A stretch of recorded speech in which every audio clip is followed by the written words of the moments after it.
Hey guys, welcome to Cats and Guns. This is the pioneer, Zachary. I have created Cats and Guns as sort of a way to kind of bring myself into the community more, be involved more, kind of show a lot of safety, and on top of that, who doesn't love cats or guns? It's kind of the best way to look at it. Now, today, if my lovely cat Biscuit would like to get out of the way, I'd like to show you two distinct firearms, which would be hammered. Are you having fun there? God damn. So today I want to go through the pros and cons of a hammer-fired pistol and a striker-fired one. All right. So let's say that this is going to be your first carry pistol on you. Okay. Or either A, you might just be looking into something else for the time being. You want something to carry with you, and you want to know, can you trust your life with it? Now it's not going to be a crazy all the time situation. It's very rare, but at the same time, you want to make sure that you have something that when you need it to do its job, you have it right there in your hands. So let's go through the pros and cons of a hammer-fired pistol, which right here, first off, safeties, finger off the trigger, unload, check the chamber, nothing in there, all good. All right. Now hammer-fired is distinct in the fact that it has a hammer on the back. So that means that whenever it goes forward, it strikes the round and it sends it flying forward. Hammer fired's pros, I would say they have better triggers most of the time over striker fired. Usually easier to take care of, so whenever you're taking it apart, it's pretty much just a set, like there's the hammer, there's the mechanism, there's the barrel, you're good to go. Now, are you having fun too? Cons. Now I will say, whenever you have a hammer fired, the thing about it is when you're carrying it, if you're doing one in the chamber, usually I don't because I like to not try to get too in many legal issues. This is going to stay and it can hook on things, right? So whenever you're trying to pull it up, usually this might get hooked onto something, so you're left in a little bit of a pickle there. Another thing to worry about too is that, say you're out in the middle of nowhere and you need it for a hog coming your way, which we live in Texas, so there are a bunch of hogs. You might accidentally drop it on the ground, but now you have mud or water or gunk right there where the firing mechanism is that gets stuck in there. So now whenever you go to pull the trigger, it's nothing. So now you're left in a mighty inconvenience. There's a big reason why a lot of officers do carry Glocks on them is because of the fact that if anything happens out in the field, they need to make sure their gun fires. Which, like I said, the whole thing about it is that they feel good to shoot, they're great to shoot, but there definitely is some cons that can really turn off a lot of people from going with the hammer fire.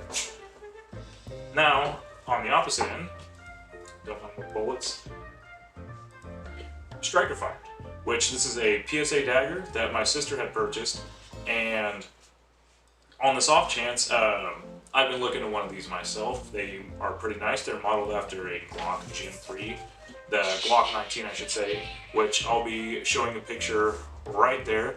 Don't mind the cats, they're just having fun. And so, first off, finger off the trigger, magazine loaded, chamber's clear. Okay. So, striker fired. You'll notice that most of the time a gun is striker fired, or a pistol I should say, is the fact that there is no hammer in the back, which, I mean, hammer fired, striker fired, it tells itself. It doesn't take a genius to understand guns, it just takes someone to take the time to learn and listen. So, this is striker fired. Now, the big thing about striker fired is that, A, it has a more enclosed firing mechanism on the inside, so that means that when you go to shoot, if you've maybe dropped this in the mud or you've kind of left it out to do some stuff, it won't be as likely to fail as something like a hammer fire would. Now, my cons with this is the triggers will either feel on the verge of okay or really not good. Check the 6-hour P320. Absolutely abysmal triggers. I would say one of the worst I felt in a pistol. Wouldn't you agree, my cameraman, Mr. Greg?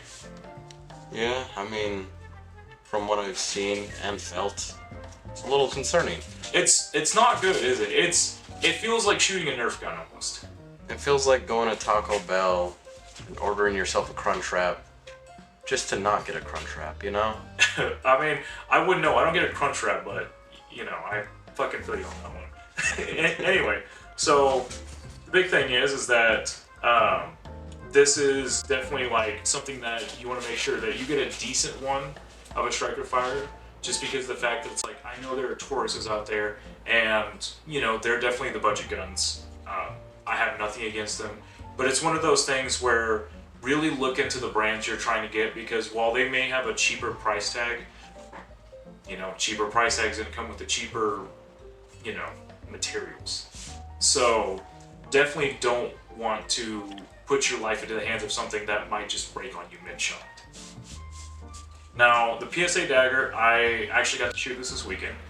Had no issues. This thing was running through everything I could, and I want to just say a quick shout out to PSA for doing a hell of a good job to present affordable prices to the average citizen.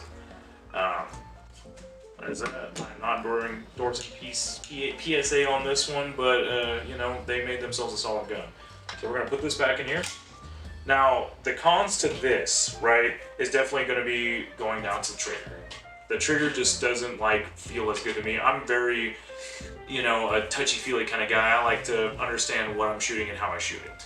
So if you're someone who also falls in line with that, go with the hammer. And if you're someone who's just wanting the, you know, 90s Ford F250, it doesn't excel at anything, but it gets the job done, get yourself a striker fire. You know, and the most important thing is that you make sure to stay safe yourself. There's a lot of crazy things that happen in this world, and you want to make sure that you and your family are protected under any circumstance. Alright, just so to wrap it up with you guys, Biscuit. Now, Cats and Guns is completely funded by me. My roommate has got a camera, so I just also bought me a camera, and we're doing this all by the books, and we're doing this all by, you know, our own paychecks and our own everything else. So, you know, I definitely am expecting to go somewhere with it. I've been a part of the gun community for a long time now.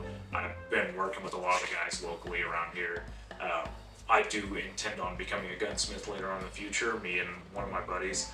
So everything you see here, there's no big studio, there's none of that. It's literally just me and my buddies, you know.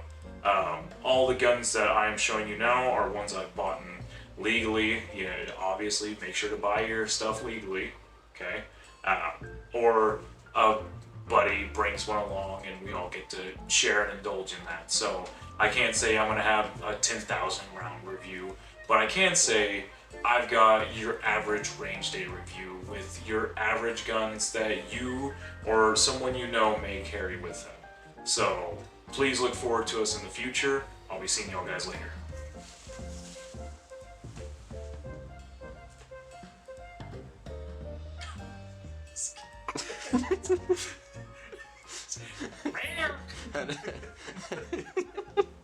Oh. I would like to say one thing for the fact that while I was trying to set things up and put everything down, there's a fucking mustard packet just on the dagger case, and I don't know where where this came from. Bro, you gotta have. Rio, was it you? Here. I don't. Well, that's it. That's all I wanted to say.